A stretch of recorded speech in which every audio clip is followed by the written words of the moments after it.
नमस्कार दोस्तों, इस परिवार में मैच का पांडे आप सभी भाइयों का रोज की तरह भी स्वागत करता हूं। उम्मीद के साथ के ठीक होंगे, पढ़ाई लिखाई भी बेहतर तरीके से सब चल भी रही होगी। क्यों भाई, सब ठीक ठाक है? स्वागत सारे लोगों का। चलें शुरुआत करेंगे।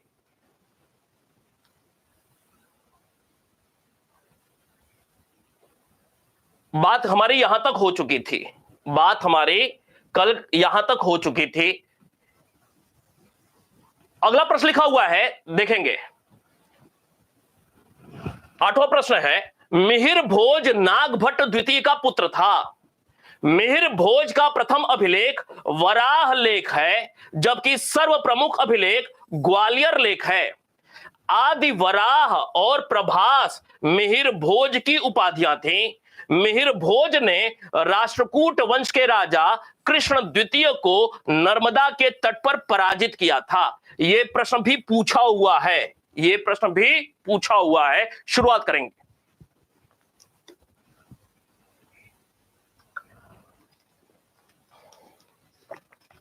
बिल्कुल इत्मीनान से दिखाई दे रहा होगा, ठीक है।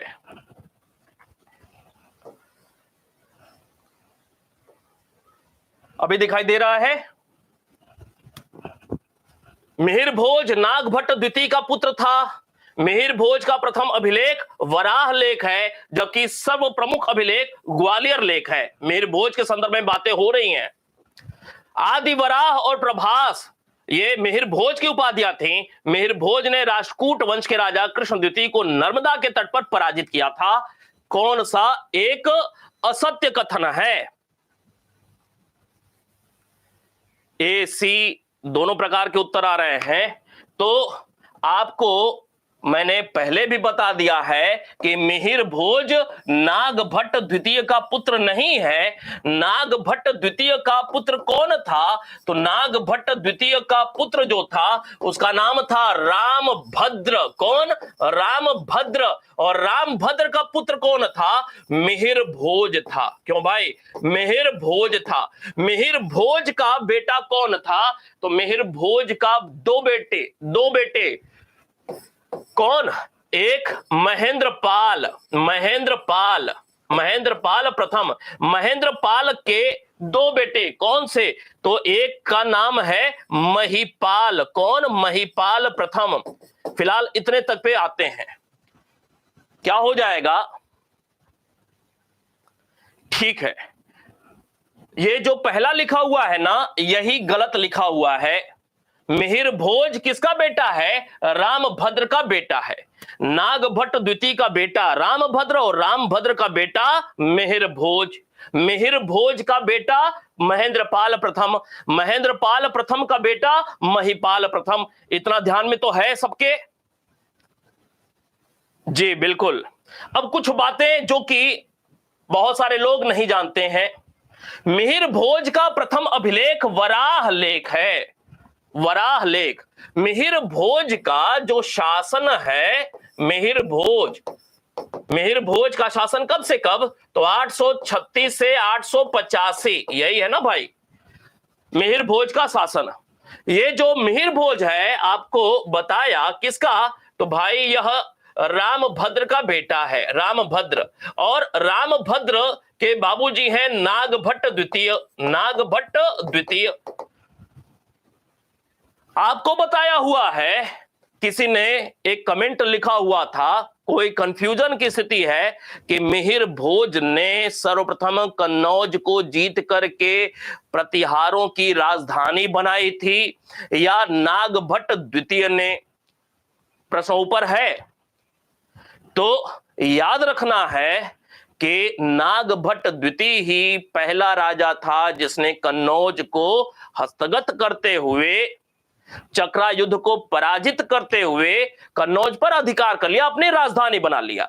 तो जब इनका राज्याभिषेक हुआ तो इनका राज्याभिषेक कहां पर हुआ?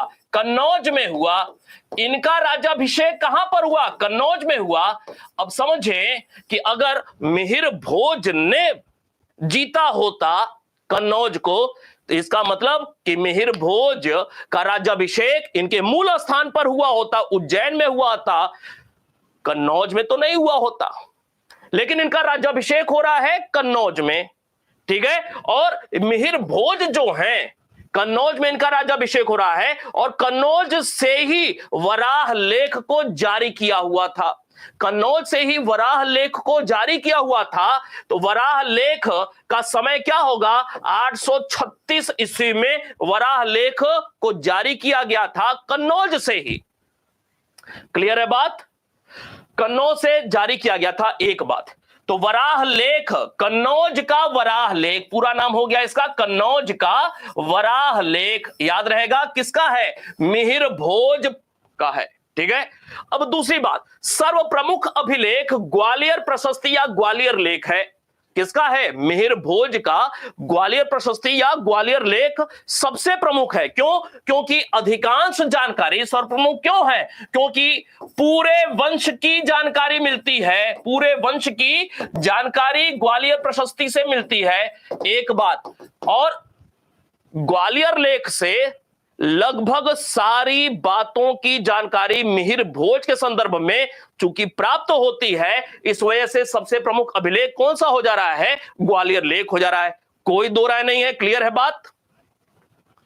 अब यहां पे लिखा हुआ है आदिवराह और प्रभास, ये मिहिर भोज की दो उपाधियां यहां पे लिखी हुई हैं। अब आपको शायद जानकारी हो कि ये जो मिहिर भोज है,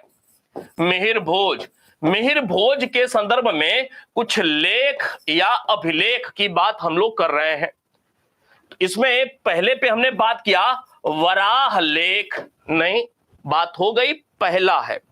दूसरा कौन सा बताया, ग्वालियर लेख या ग्वालियर प्रशस्ति सबसे महत्वपूर्ण।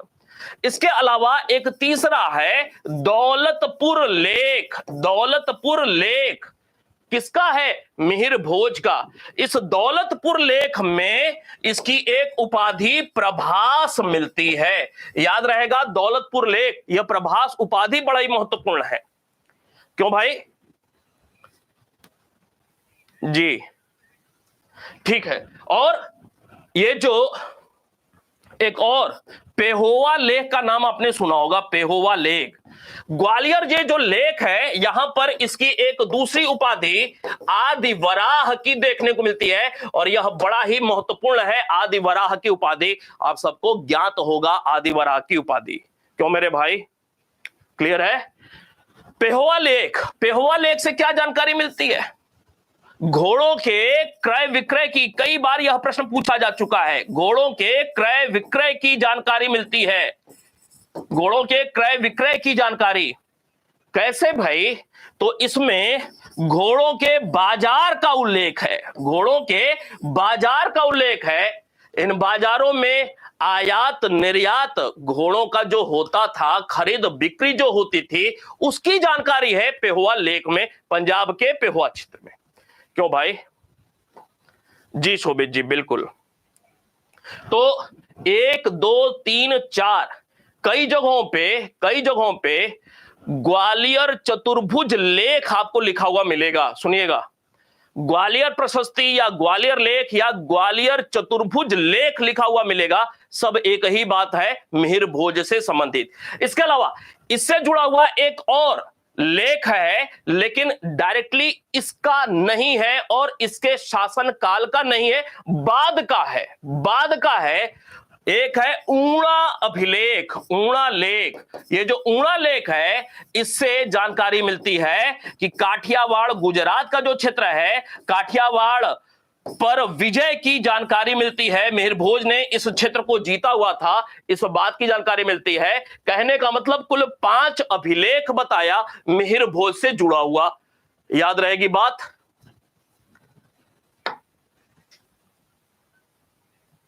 ठीक है, तो ये अभिलेखों की बात हो गई। अब ये जो लास्ट मुद्दा लिखा हुआ है यहां पे, मिहिर भोज ने राष्ट्रकूट वंश के राजा कृष्ण द्वितीय को नर्मदा के तट पर पराजित किया था, नर्मदा के तट पर पराजित किया है मिहिर भोज ने। जब मिहिर भोज राजा बनता है, समझिएगा, ऊपर आपको प्रश्न में बताया जा चुका है कि मिहिर भोज के पहले महत्वपूर्ण शासक जो था वह था नागभट्ट द्वितीय। नागभट्ट द्वितीय के समय काल में प्रतिहार, नागभट्ट द्वितीय और पाल राष्ट्रकूट की ओर से जो संघर्ष हो रहा है, कौन कौन से लोग हैं। नागभट्ट द्वितीय की मृत्यु हो जाती है। नागभट्ट द्वितीय का एक निर्बल बेटा है, कमजोर प्रकार का बेटा है, जो राजा बनता है कुछ समय के लिए, नाम है रामभद्र। नागभट्ट द्वितीय का बेटा है रामभद्र।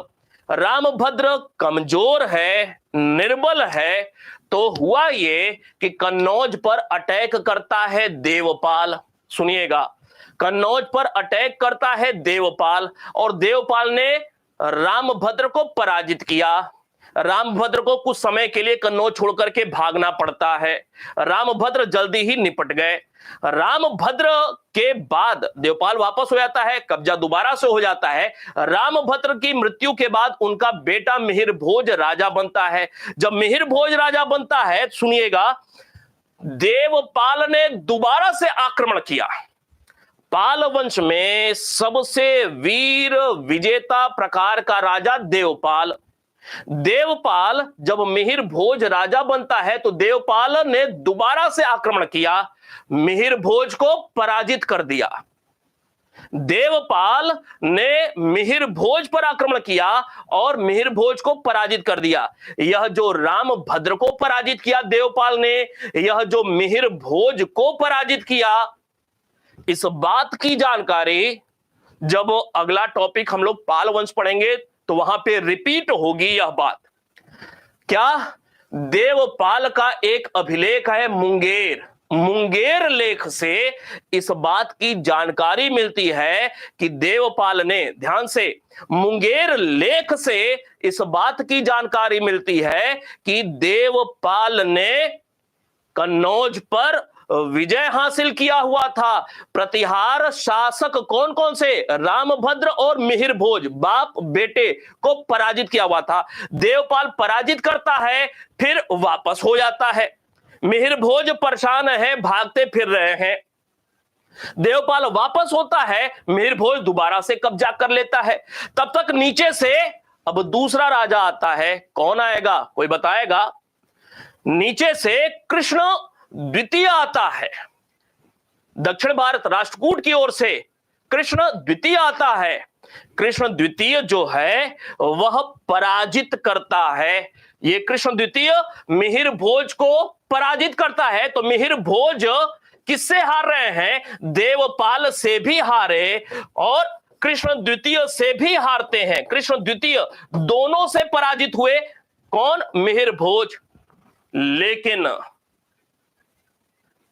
कुछ लेख हैं जो यह बताते हैं कि मिहिर भोज ने जल्दी ही अपनी पराजय का बदला लिया।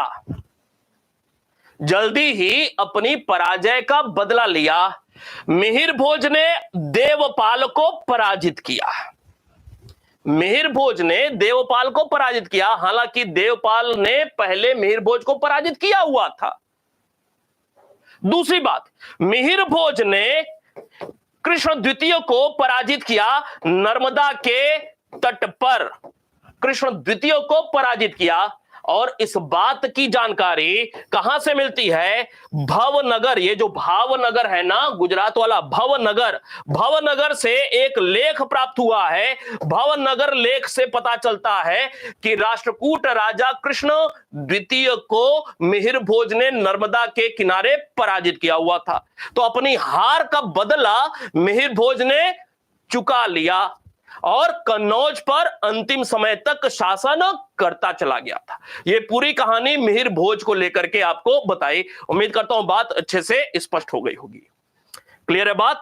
चले, तो इस प्रश्न का उत्तर क्या हो गया था? यह वाला उत्तर गलत था। 9वें पे आएंगे। लिखा हुआ है, निम्नलिखित में से कौन सा कथन असत्य है?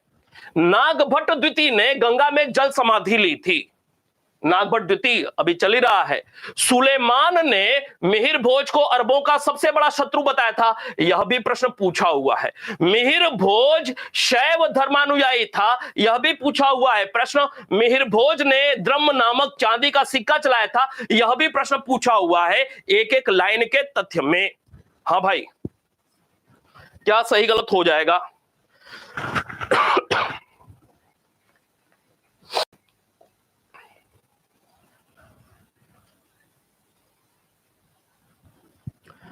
पहले आप अपनी ओर से उत्तर करें, बुद्धि विवेक का प्रयोग करिए।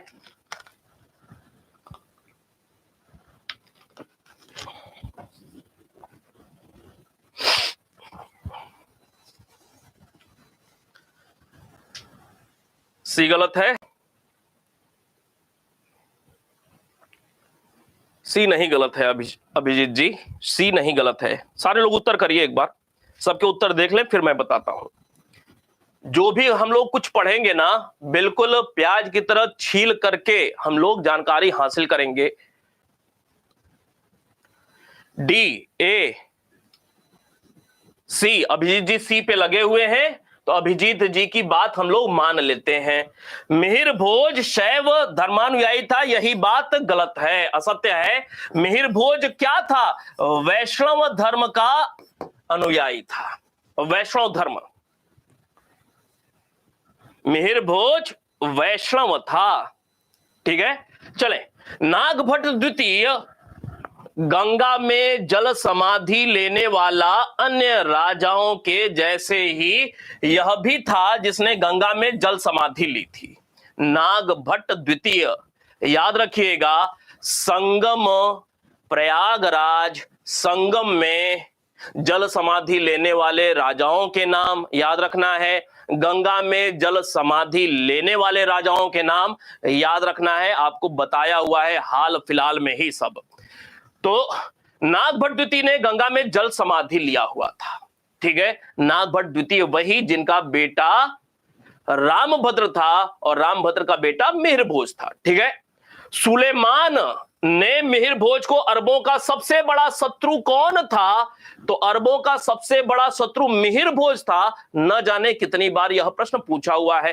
कौन यह बात कह रहा है? सुलेमान कह रहा है। सुलेमान है कौन? तो यह अरब यात्री है ना भाई, क्यों? अरब यात्री है ना, अरब यात्री है ना।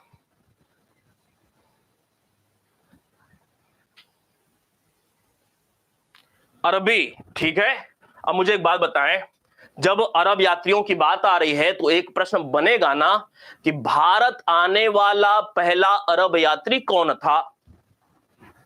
प्रश्न बनेगा, भारत आने वाला पहला अरब यात्री कौन था? हाँ भाई,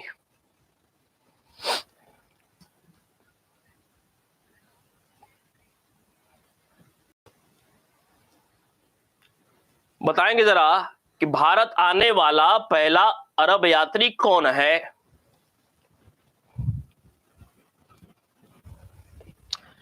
ये जो सुलेमान है ना, सुलेमान मूलतः यह फारस का एक सौदागर है, फारस का एक व्यापारी है।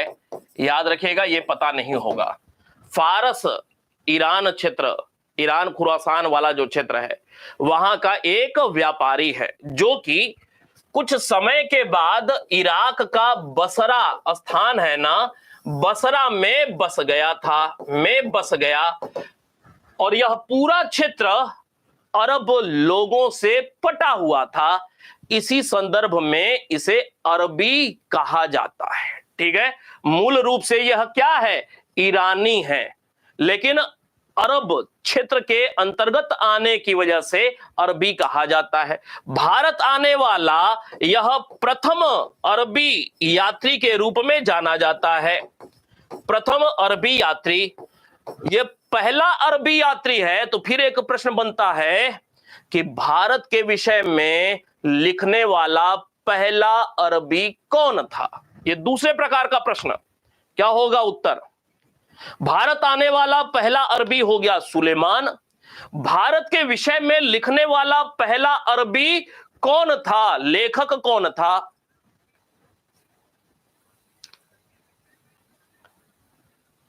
हाँ भाई,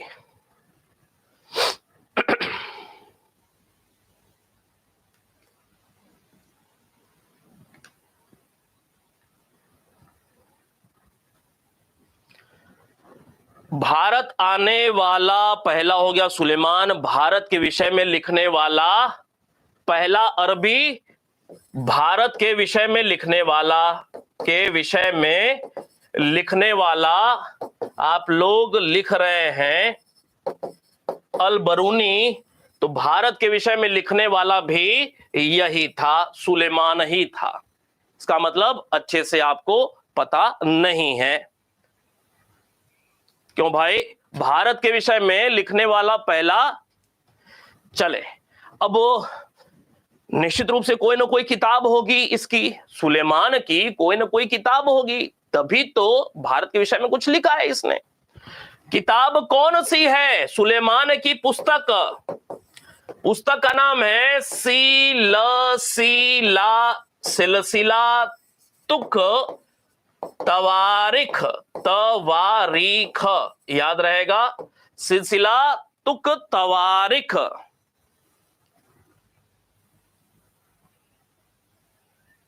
क्लियर है बात? सुलेमान की किताब का नाम सिलसिला तुक तवारिख, और कहीं नोट कर लीजिए, भारत के विषय में लिखने वाला यह पहला अरबी है, भारत आने वाला पहला अरबी है। अब कुछ और बातें, ये जो सुलेमान है, सुलेमान ने प्रतिहारों के विषय में कुछ बात लिखी है, बहुत महत्वपूर्ण बात है। सुलेमान ने लिखा है कि जब वह भारत आया तो भारत में चोर डाकू बहुत सारे होते थे, ठीक है, चोर डाकू बहुत सारे होते थे, लेकिन ये जो प्रतिहार राज्य है ना, प्रतिहार राज्य चोर डाकुओं से, बड़ा ही महत्वपूर्ण लाइन है, बिल्कुल मुक्त था, बिल्कुल मुक्त था, बिल्कुल मुक्त था। मुख्य रूप से मिहिर भोज के शासन काल के संदर्भ में यह बातें हो रही हैं। ये जो सुलेमान है वह कहता है कि जब मैं भारत गया तो यहां वहां चोर डाकुओं का आतंक देखने को मिला, लेकिन भारत में कोई दूसरा ऐसा राज्य सुरक्षित नहीं था चोर डाकुओं से जितना सुरक्षित प्रतिहार राज्य था। अब प्रश्न यह बनता है कि प्रतिहारों के लिए अरबी लोग किस शब्द का प्रयोग करते थे? प्रतिहारों को अरबी लोग किस शब्द से विभूषित करते थे? कौन सा शब्द प्रयोग करते थे? प्रतिहार के लिए किस शब्द का प्रयोग करते थे अरबी लोग? दो बातें हैं।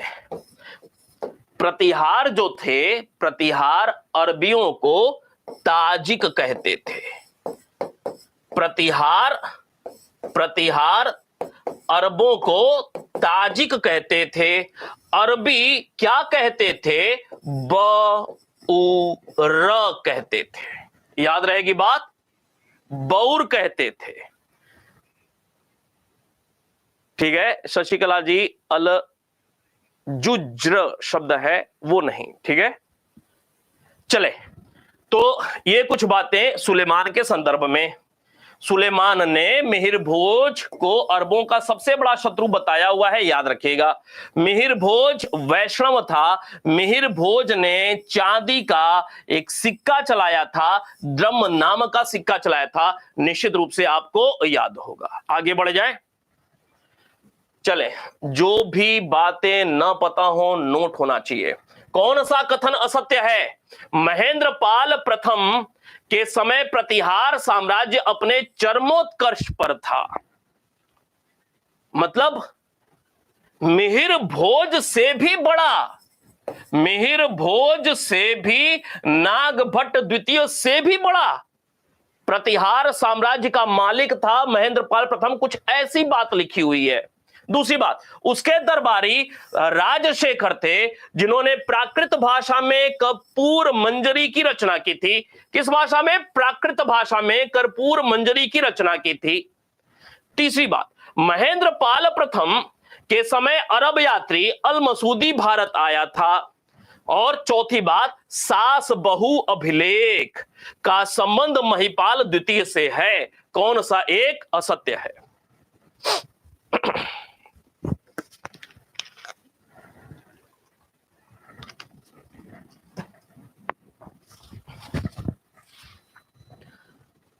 हाँ भाई,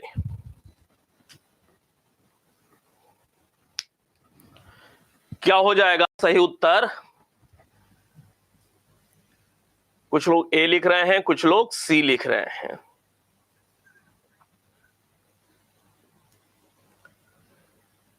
ठीक है, सी।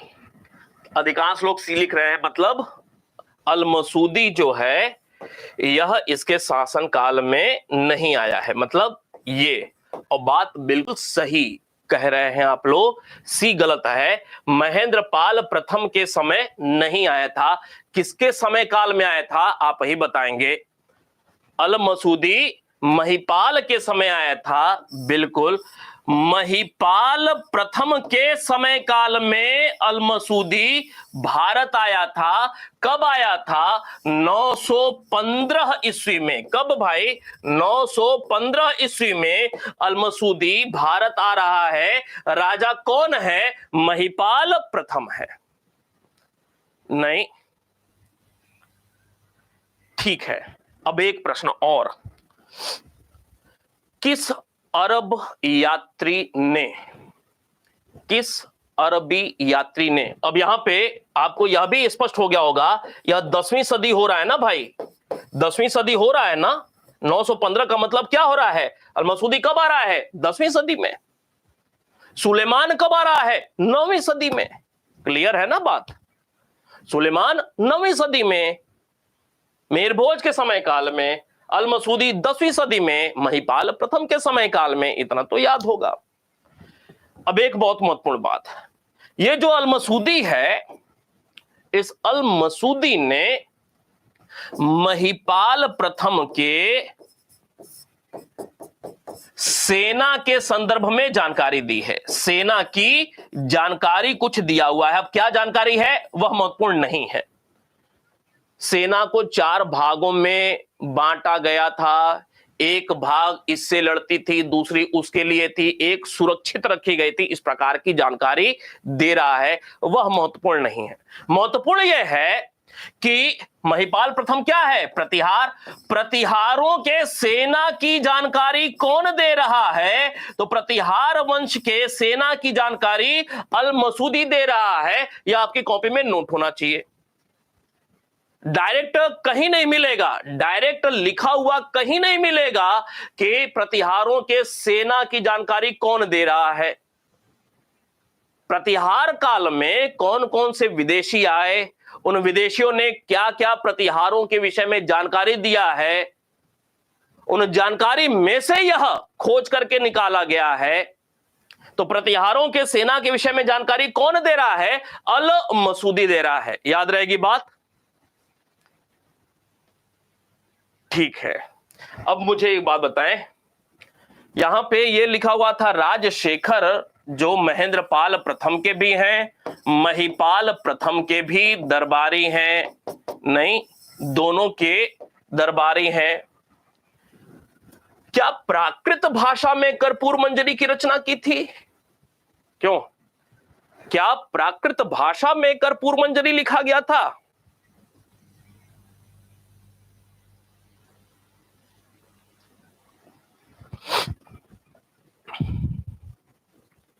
अब इस आधार पे तो आप कह सकते हैं, क्योंकि एक यह गलत हो गया है, इस आधार पे आप कहेंगे कि हां, लेकिन आपको क्या याद था, महत्वपूर्ण यह है मुद्दा। कर्पूर मंजरी यह प्राकृत भाषा में है। हालांकि राजशेखर संस्कृत के विद्वान थे, संस्कृत के कवि नाटककार थे, यह लिखा जाता है। राजशेखर संस्कृत भाषा के कवि नाटककार के रूप में जाने जाते हैं, लेकिन तमाम सारे लेखों में एक इनका महत्वपूर्ण लेख जिसकी वजह से यह फेमस हुए वह थी कर्पूर मंजरी। कर्पूर मंजरी कौन सी भाषा में? प्राकृत भाषा में लिखी गई है। हाँ बिल्कुल, मुझे पता है, याद नहीं था। ठीक है, वो कौन कौन सी किताबें हैं वह निश्चित रूप से आपको याद होंगी। विद्धशाल भंजिका लिखी हुई है ना? विद्धशाल भंजिका क्या इन्होंने ही लिखी हुई है? हाँ करिएगा। विद्धशाल भंजिका क्या इन्होंने ही लिखी हुई है? बाल रामायण क्या इन्होंने ही लिखी हुई है? क्यों भाई?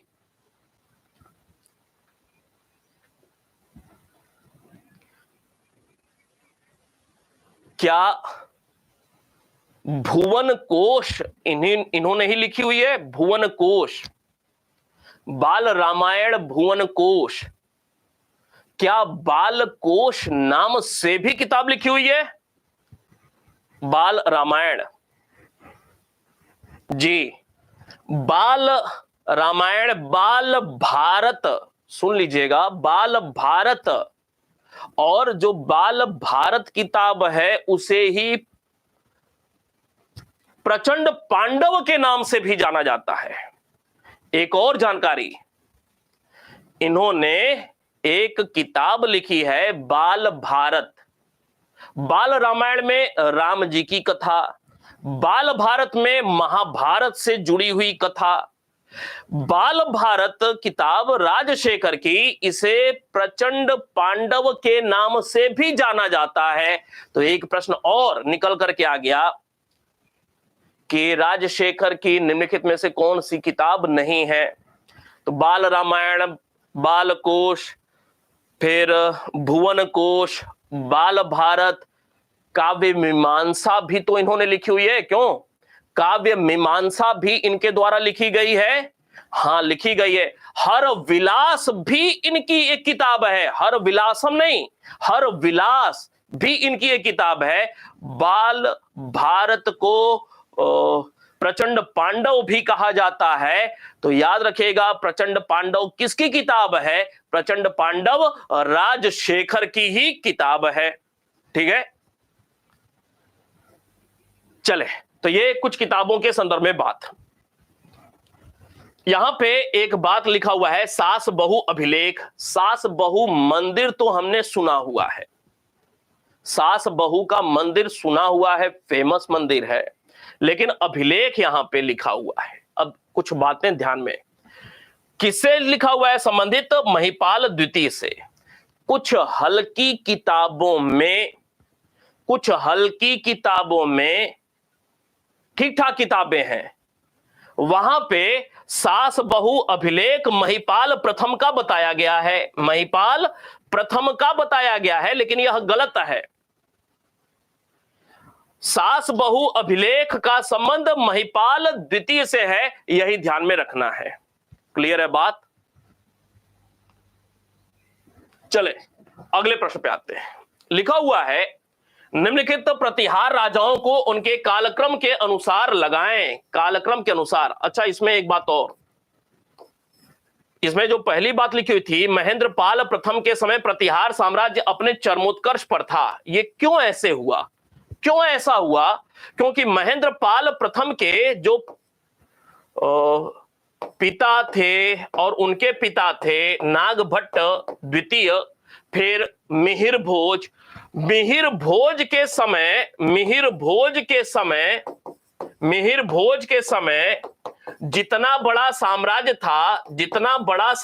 था, वह सारा साम्राज्य इन्होंने सुरक्षित रखा हुआ था, ये पूरा सुरक्षित रखा हुआ था। जितना इनको गिफ्ट में मिला हुआ था वंशानुगत रूप से, वह सब इन्होंने यथावत बना के रखा हुआ था। इसमें प्लस किया, कुछ प्लस किया, साम्राज्य में कुछ नई चीजें जोड़ी। क्या जोड़ी? विशेष रूप से याद रखना है कि यह जो महेंद्रपाल प्रथम है, इसके प्रश्न बनता है बड़ी परीक्षा में, टीएसटी के लिए तो नहीं, लेकिन उससे ऊपर की परीक्षा के लिए, कि गुर्जर प्रतिहार राजवंश में कौन सा एक राजा था जिसके अधिकांश अधिकांश लेख बिहार बंगाल से प्राप्त हुए हैं। बड़ी परीक्षा के लिए है प्रश्न। गुर्जर प्रतिहार का निम्नलिखित में से कौन सा राजा था जिसके अधिकांश अभिलेख बिहार बंगाल क्षेत्र से प्राप्त हो रहे हैं? तो ये जो महेंद्रपाल प्रथम है ना, इसके अधिकांश लेख जो हैं वह कहां से? बिहार और बंगाल क्षेत्र से प्राप्त हो रहे हैं। कहां से? बंगाल से प्राप्त हो रहे हैं। इसका मतलब क्या निकलता है? इसका मतलब यह निकलता है कि महेंद्रपाल प्रथम ने, ये जो पाल थे ना, पाल राजा, जो भी पाल राजा हुए, विग्रह पाल हुआ, नारायण पाल हुआ, मतलब देवपाल के बाद जो भी पाल राजा हुए, पाल राजाओं को पराजित कर रहा है और उनके क्षेत्रों को जीत रहा है, क्षेत्र जीत रहा है। मतलब गुर्जर प्रतिहार को बंगाल बिहार तक पहुंचा दिया था। ठीक है, निश्चित रूप से यही कारण था कि जितना मिहिर भोज से मिला हुआ था उस क्षेत्र को और व्यापक बना दिया था।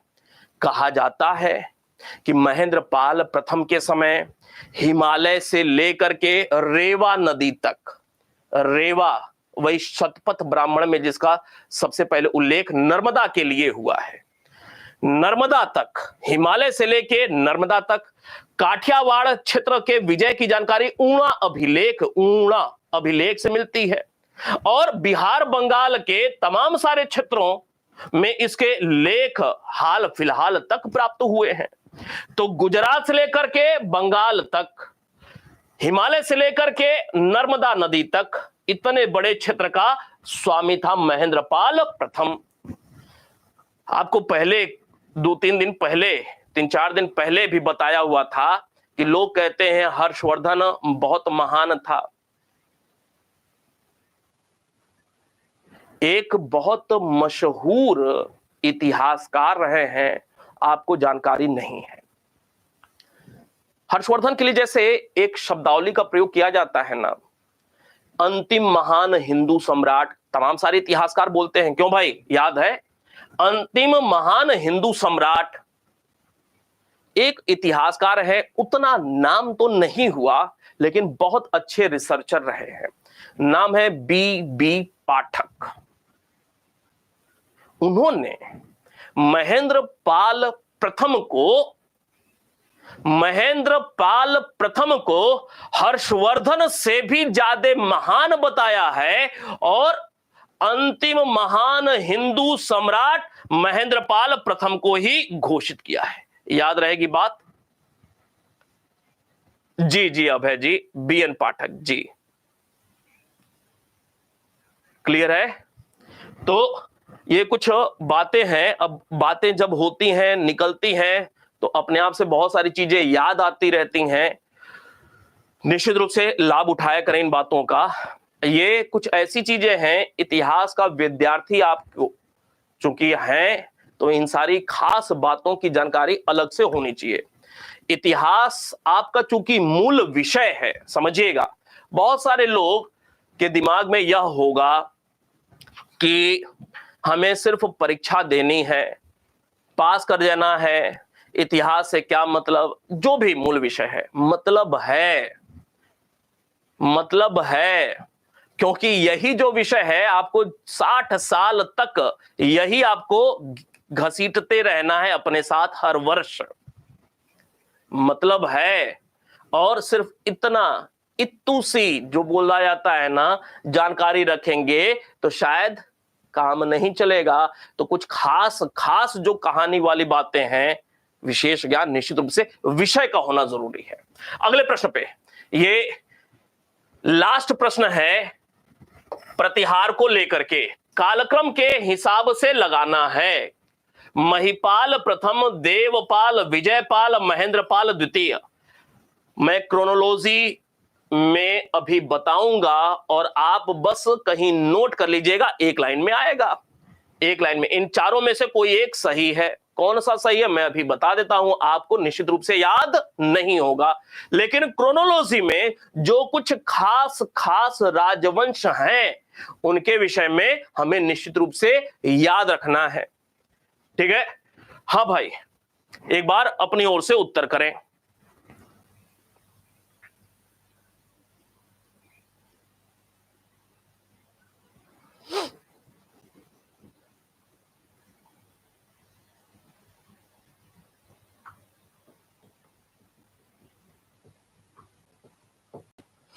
चले मैं बताता हूं, ध्यान में रखें।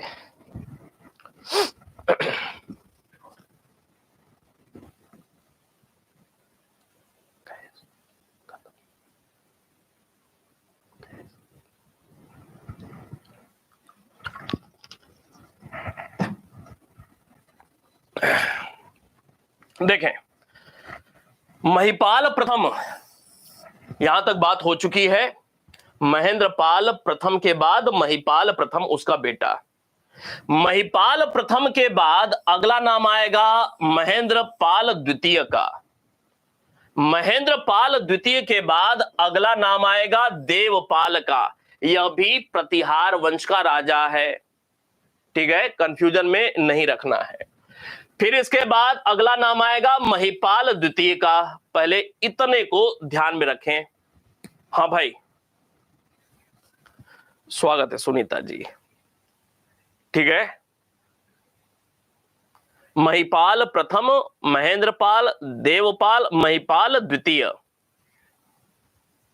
ठीक है, चले अब इसके बाद 1 नंबर, 2 नंबर, 3 नंबर, 4 नंबर। अब इसके बाद कौन है? विजयपाल। विजयपाल, इसके विषय में आपको जानकारी नहीं होगी, नहीं रखना है जानकारी, लेकिन इसके बाद जो नाम आ रहा है उसके विषय में जानकारी रखनी है। राज्यपाल। राज्यपाल महत्वपूर्ण हो जाता है। क्यों महत्वपूर्ण हो जाता है? क्योंकि इसी के समय राज्यपाल के समय कन्नौज पर आक्रमण हुआ। कन्नौज पर आक्रमण कर रहा है। कौन कर रहा है जल्दी से मुझे बता दीजिए। 1018 ईस्वी में कन्नौज पर आक्रमण हुआ था। जब राज्यपाल शासन कर रहा था कन्नौज में, कौन आक्रमण किया हुआ था?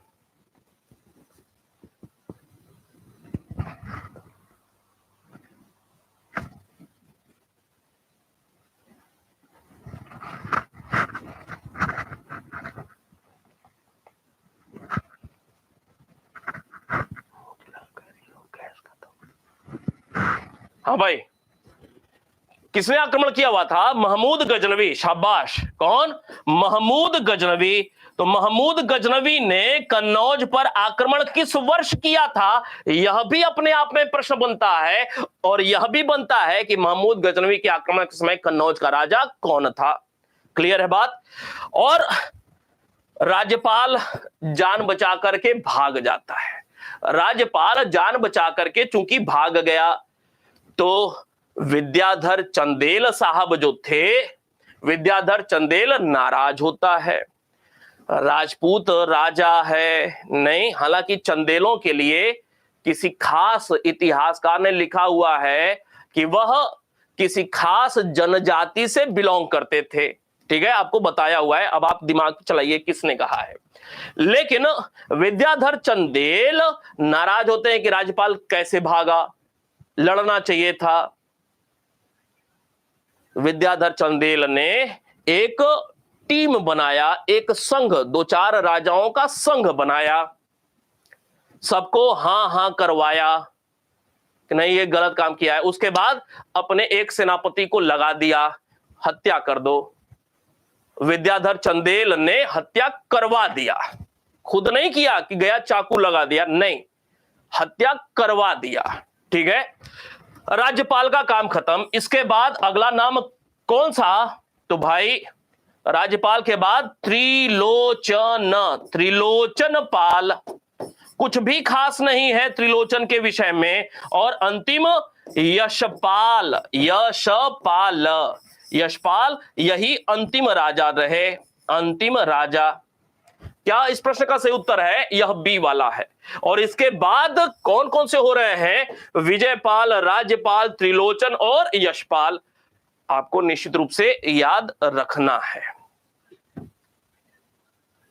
यशपाल अंतिम राजा है। फिर एक बात, जब महमूद गजनवी का आक्रमण हुआ ना, राज्यपाल जब भाग गया, महमूद गजनवी का नियंत्रण हो जाता है कन्नौज पर, फिर वापस आता है, फिर क्षेत्र सिमट गया, क्षेत्र सिमट गया। तो एक कॉन्सेप्ट वाली बात निकलती है, यह कि महमूद गजनवी के आक्रमण ने प्रतिहार राजवंश को अंतिम रूप से खोखला कर दिया था। महमूद गजनवी के आक्रमण से प्रतिहार राजवंश का पतन हो गया था। महमूद गजनवी के आक्रमण से प्रतिहारों का पतन हो गया, यह कॉन्सेप्ट है। लेकिन उसके पहले यह जो विजयपाल थे, राज्यपाल के समय महमूद गजनवी का आक्रमण, उसके पहले विजयपाल, विजयपाल के समय अर्थात महिपाल द्वितीय के बाद, महिपाल द्वितीय के बाद ये जो विजयपाल हैं, याद रखने की बात है कि विजयपाल के समय प्रतिहार जो थे, प्रतिहारों के सामंत स्वतंत्र होने लगे थे, प्रतिहारों के सामंत स्वतंत्र होने लगे थे। मतलब विजयपाल के समय भी प्रतिहार कमजोर और सामंत स्वतंत्र होने लगे थे। प्रतिहारों के सामंत कौन? कलचुरी, चौहान, चालुक्य, चंदेल, परमार, ये सब गुर्जर प्रतिहारों के सामंत थे। भाई त्रिपक्षीय संघर्ष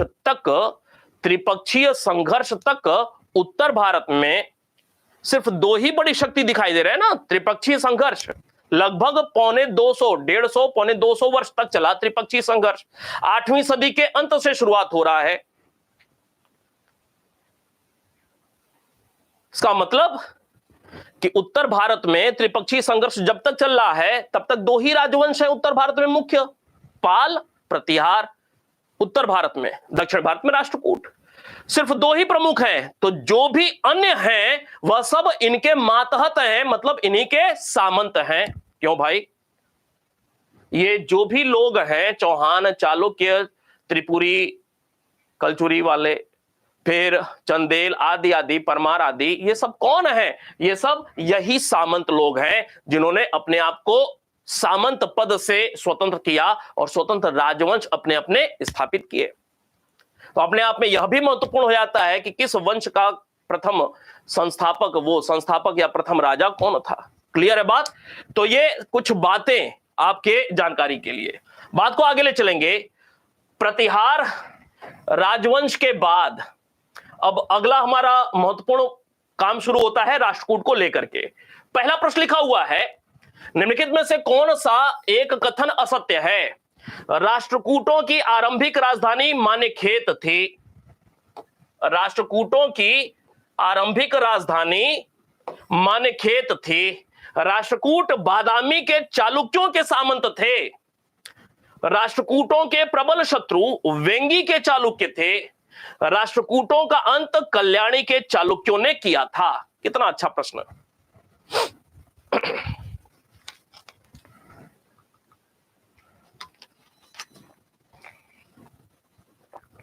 हाँ भाई,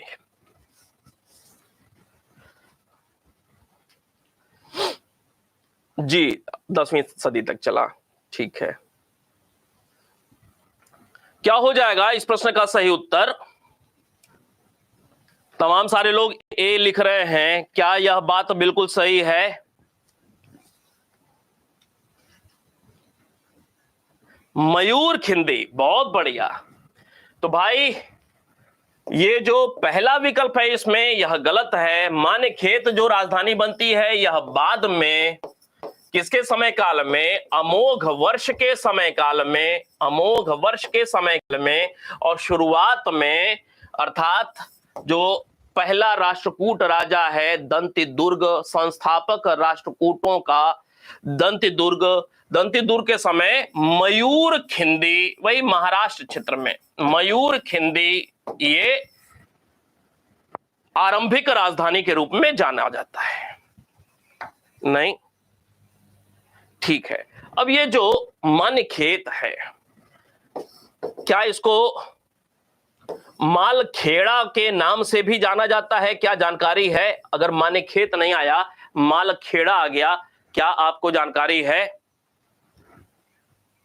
मालखेड़ा या मालखेड़, महाराष्ट्र। ये मानेखेत कहां पर? महाराष्ट्र में।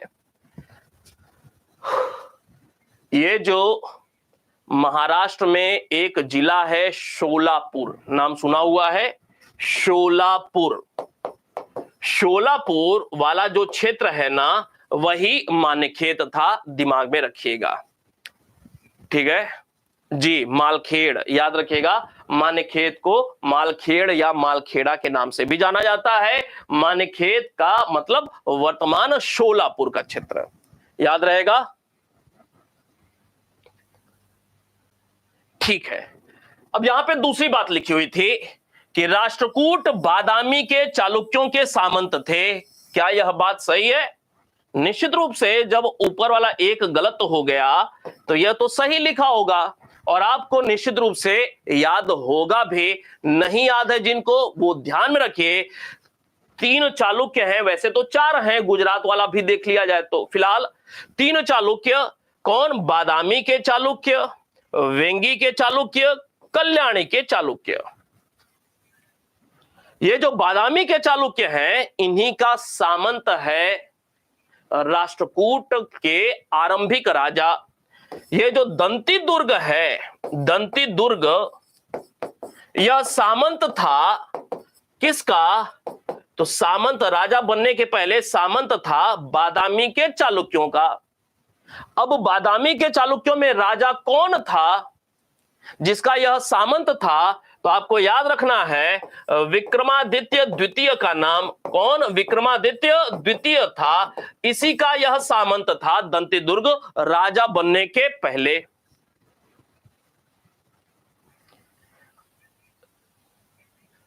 जी बिल्कुल बिल्कुल, वही शोभित जी। नहीं,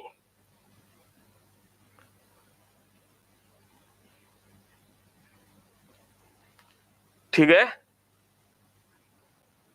विक्रमादित्य द्वितीय, ठीक है, इसी का सामंत था।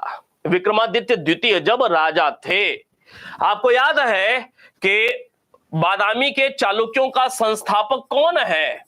बादामी के चालुक्यों का संस्थापक कौन है? पुलकेशिन प्रथम है। पुलकेशिन प्रथम यह संस्थापक है, पुलकेशिन प्रथम। फिर कीर्तिवर्मन प्रथम, फिर मंगलेश, फिर पुलकेशिन द्वितीय। याद आ रहा होगा। 2-3 दिन के अंदर ही हम लोग इस वाले टॉपिक पे जब प्रश्नोत्तर अभ्यास करेंगे ना, तो खूब अच्छे से यह सब याद हो जाएगा। तो जब विक्रमादित्य द्वितीय राजा थे बादामी के चालुक्य वंश के, उस समय दंतिदुर्ग के राजनीतिक जीवन की शुरुआत होती है। ठीक है, दंतिदुर्ग के राजनीतिक जीवन की शुरुआत होती है। तो दंतिदुर्ग चालुक्यों के सामंत हैं। हुआ ये कि इनकी मृत्यु जब हुई, जब विक्रमादित्य द्वितीय की मृत्यु हुई, तो इनका बेटा जो था कीर्तिवर्मन द्वितीय, कीर्तिवर्मन द्वितीय यह राजा बनता है। कीर्तिवर्मन द्वितीय, और कीर्तिवर्मन द्वितीय के समय ही दंतिदुर्ग स्वतंत्र राजा बन जाता है। कीर्तिवर्मन द्वितीय के समय काल में। यह एक कहानी है। दूसरी बात, यहां पे लिखा हुआ है कि राष्ट्रकूटों के प्रबल शत्रु कौन थे? वेंगी के चालुक्य। वेंगी का मतलब क्या है? तमिलनाडु। वेंगी का मतलब क्या है? तमिलनाडु। राष्ट्रकूट का मतलब क्या है? राष्ट्रकूट का मतलब क्या है? राष्ट्रकूट का मतलब ये वाला क्षेत्र है, ये वाला क्षेत्र, ये राष्ट्रकूट है। और थोड़ा सा इसको आंध्र प्रदेश की ओर बढ़ा ले। ये वाला क्षेत्र जो है यह राष्ट्रकूट है। दंती दुर्ग ने, याद रखिए, दंती दुर्ग की बात अगर करें, दंती दुर्ग ने कल्याणी के चालुक्य, ये बादामी के चालुक्य। बादामी का मतलब क्या है? बादामी का मतलब है कर्नाटक, वातापी। बादामी के चालुक्यों के अधीन यह पूरा क्षेत्र था। बादामी के चालुक्यों के अधीन यह पूरा क्षेत्र था। और बादामी के चालुक्यों के एक सामंत थे दंती दुर्ग। जब दंती दुर्ग ने देखा कि बादामी के चालुक्य कमजोर हो रहे हैं, राजा इनका कमजोर है, कब तक परतंत्रता का अनुभव करेगा, अपने को स्वतंत्र घोषित करता है। दंती दुर्ग ने क्या किया? दंती दुर्ग ने इस जो महाराष्ट्र वाला क्षेत्र है, महाराष्ट्र वाला क्षेत्र पर अधिकार कर लिया दंती दुर्ग ने। और दंती दुर्ग के बाद अगला जो राजा बनेगा कृष्ण प्रथम के समय, प्रश्न है नीचे, कृष्ण प्रथम के समय पूरी तरह से बादामी के चालुक्यों का सर्वनाश कर दिया गया। बादामी के चालुक्यों का पूरी तरह से सर्वनाश कर दिया गया राष्ट्रकूटों के द्वारा कृष्ण प्रथम के समय काल में। और जब बादामी के चालुक्यों का पूरा सर्वनाश कर दिया गया कृष्ण प्रथम के समय काल में, तो एक और मुद्दा बन गया क्या कि कृष्ण प्रथम के समय काल में राष्ट्रकूट ये पूरा क्षेत्र जीत लेते हैं, तो ये महाराष्ट्र और यह पूरा कर्नाटक, महाराष्ट्र और पूरा कर्नाटक कृष्ण प्रथम के समय काल में राष्ट्रकूटों के अधीन हो गया था। क्लियर है बात? क्यों भाई?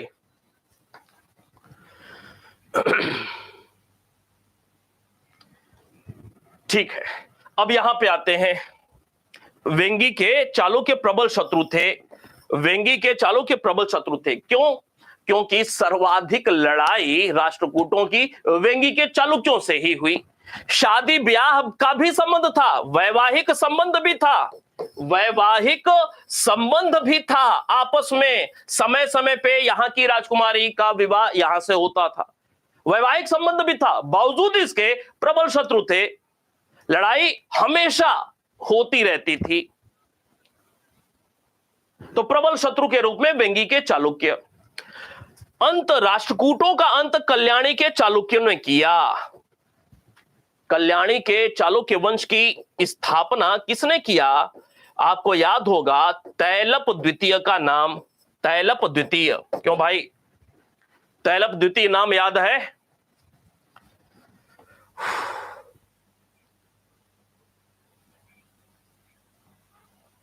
नहीं? तैलप द्वितीय, जी। तैलप द्वितीय किसका सामंत है? तैलप द्वितीय जैसे बादामी के चालुक्यों के सामंत थे राष्ट्रकूट, वैसे ही राष्ट्रकूटों के सामंत हैं कल्याणी के चालुक्य। जैसे बादामी के चालुक्यों के सामंत हैं राष्ट्रकूट, वैसे ही राष्ट्रकूटों के सामंत कौन है? कल्याणी के चालुक्य। कल्याणी के चालुक्य वंश का संस्थापक है तैलप द्वितीय। कौन है? यह सामंत है। किसका सामंत है? राष्ट्रकूटों का सामंत है। इसने क्या किया? जो अंतिम राष्ट्रकूट वंश का राजा था, अंतिम राष्ट्रकूट वंश का राजा कर्क द्वितीय कमजोर, कर्क द्वितीय को निपटाया और राष्ट्रकूट राज्य की राजधानी मान्यखेट पर कब्जा कर लेता है। इस प्रकार राष्ट्रकूटों का अंत हो जाता है। अंतिम राजा कर्क द्वितीय। क्लियर है बात? वापस आते हैं तो यह निश्चित रूप से बात स्पष्ट हो गई होगी। इस प्रश्न का उत्तर क्या हो जा रहा है? ए। दूसरे पे आते हैं। लिखा हुआ है निम्नलिखित में से कौन सा एक कथन असत्य है? राष्ट्रकूट तुंग के वंशज थे। तुंग के वंशज। और इनका आदि पुरुष कौन था? रट्ट था। रट्ट किसी व्यक्ति का नाम है, आदि पुरुष बताया गया है। आदि पुरुष मतलब राष्ट्रकूटों की जब भी पृथ्वी पर शुरुआत हुई तो पहला व्यक्ति कौन है? रट्ट। बाद में चल करके तुंग नाम का इनके पूर्वजों में एक तुंग नाम भी आता है। ठीक वैसे ही जैसे रघुकुल रीति सदा चल आई, प्राण जाए पर वचन न जाए। राम भी है तो रघु भी तो है, इक्ष्वाकु भी तो है, मिथि भी तो है, दशरथ भी है, नहीं? तो लव कुश के पूर्वज मिथि भी हैं, लव कुश के पूर्वज रघु भी हैं, अज भी हैं, लव कुश के पूर्वज दशरथ भी हैं। वैसे ही ठीक है। तो राष्ट्रकूट तुंग के वंशज थे और इनका आदि पुरुष रट्ट था। बात सही लिखी हुई है। और याद रखिएगा, संजन लेख में राष्ट्रकूटों को यदुवंशी बताया गया है। तो राष्ट्रकूट कौन थे? तो भाई संजन लेख का संबंध है अमोघ वर्ष से, और अमोघ वर्ष वह राजा था राष्ट्रकूट वंश का जिसने सर्वाधिक समय तक शासन किया था। समय तक शासन लगभग 60 वर्ष तक। जब 7 वर्ष का अबोध बालक था तब ये राजा बन गया था, 7 वर्ष का। और अमोघ वर्ष के संजन लेख में राष्ट्रकूटों को यदुवंशी बताया गया है। और यदुवंशी में सात्विकी से संबंध जोड़ा गया है, कृष्ण से संबंधित सात्विकी से जुड़ा गया है। अशोक के अभिलेख की बात करें, बहुत पुरानी बात होगी। अशोक के अभिलेख कहां? ईसा पूर्व में। हम लोग बात कर रहे हैं 8वीं 9वीं 10वीं सदी के लगभग की। और अशोक का अभिलेख का मतलब क्या? लगभग 200 ईसा पूर्व, मतलब लगभग मोटे तौर पे देखा जाए तो लगभग 1000 वर्ष पूर्व की बात। अशोक के अभिलेख में रठिक शब्द के उल्लेख की जानकारी मिलती है। अशोक के अभिलेख में रठिक शब्द का उल्लेख है। और एक महत्वपूर्ण विद्वान है जिनका नाम आपको याद होगा, अल्तेकर साहब। कौन? अल्तेकर ने एक किताब लिखी। अल्तेकर की एक किताब है, कौन सी किताब? Rashtrakuta and their times. Rashtrakutas, ऐसे है, राष्ट्रकूटाज एंड देयर टाइम्स। यह किताब है अल्तेकर साहब की। अल्तेकर ने उस किताब में लिखा हुआ है कि अशोक के अभिलेख में जिन रठिकों का उल्लेख किया गया है वही उन्हीं रठिकों की ही संतान है राष्ट्रकूट। क्लियर है बात? अगले बात पे, फ्लीट ने राष्ट्रकूटों को मराठों का पूर्वज बताया है। क्या इसके विषय में जानकारी है? क्यों भाई?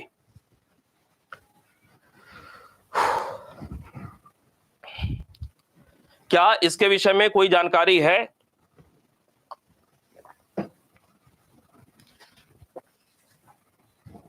समझिएगा, यह भी जान लें, फ्लीट ने क्या कहा है? राष्ट्रकूट एंड ये जो राजस्थान में ये जो राठौर है ना, राठौर को संबंधित बताया है, इनसे संबंध जोड़ा हुआ है। फ्लीट ने राष्ट्रकूटों को मराठों का पूर्वज बताया है। किसने? CV वैद्य नाम के इतिहासकार ने। किसने? CV वैद्य नाम के इतिहासकार ने यह राष्ट्रकूटों को मराठों का पूर्वज बताया हुआ है। तो ये पूरा ये जो प्रश्न है ना, अलग अलग इतिहासकारों ने राष्ट्रकूटों की उत्पत्ति से संबंधित क्या क्या बातें कही हुई हैं, चूंकि बहुत डंके की चोट पे पक्के से नहीं कहा जा सकता कि राष्ट्रकूट वास्तव में कौन है, तो हम निश्चित रूप से किसी भी बात को काट भी नहीं सकते हैं। लेकिन यह पक्का है कि अमोघ वर्ष जब कह रहा है कि मैं यदुवंशी हूं, तो यह तो मानना पड़ेगा कि यादव कुल से जुड़ा हुआ है राष्ट्रकूट राजवंश।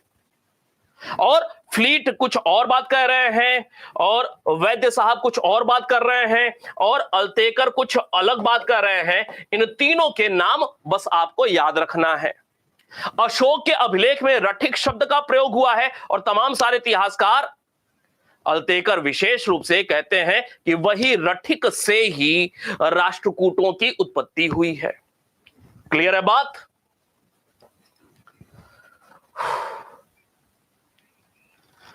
चलें, बहुत सारी जानकारी आपको देने का प्रयास किया।